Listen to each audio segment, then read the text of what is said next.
House shoes, producer, DJ. Hip hop was like our shit. You know what I'm saying? I always enjoyed music, but I never, once the first time I heard hip hop, I was like, this is all I need. You know what I mean? Like, just really struck a chord. You know what I mean? And then in my late high school years, some of the homies, met some homies that were actually doing the shit, and it wasn't hard. You know what I'm saying? It's back in the days on a 4-track with a little sampler, just looping shit up, doing 4-track beats and shit, recording shit at the crib. So I've been DJing and producing for pretty much the same amount of time, since about 93, 94. Dilla passed. Proof got killed. It was just like, it's time to get the fuck out of here. Me and Proof were actually very much at odds up until right before he passed, because he was gonna move to Phoenix, and Proof always called me the vice grips. Like, I was the cat that kind of kept the city together. You know what I mean? So when he found out that I was planning on moving, he was angry about it. He was like, "You can't fucking leave, Shoes. Like, I'm leaving. If you leave, this shit's gonna fall apart." Which it kind of did, but I can't really worry about that shit no more. You know what I mean? I gotta worry about my own shit. I'm always gonna help the homies out to the best of my abilities, but it's just really time to focus on myself. Just going to the record stores, man. It's big. I remember, when they started doing the parental advisory shit, I used to have my mom take me to the record store, for like Ice-T Power, Bad, LL Cool J, fucking Scarface.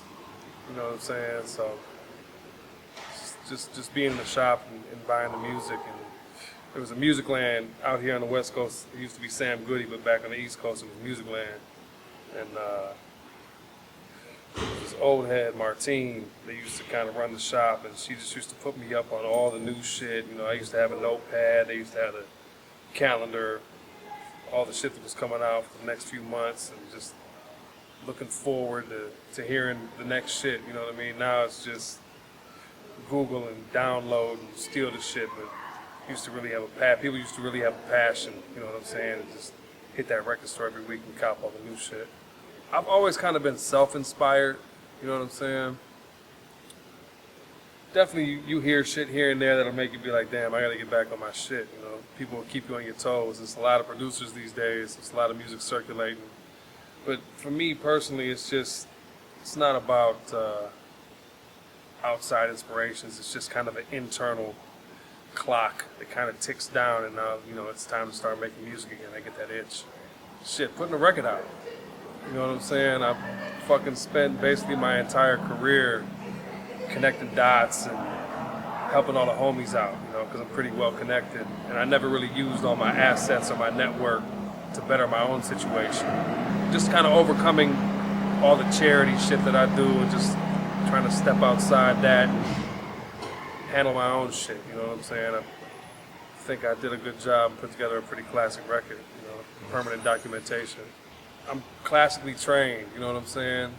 When I make music, I tell people I make music for my peers and the elders. I'm not really concerned about all this kiddie shit, you know what I mean? So if you cut from the cloth on some classic, traditional hip-hop shit, you're gonna like my shit. And if you don't like my shit, you fucking up.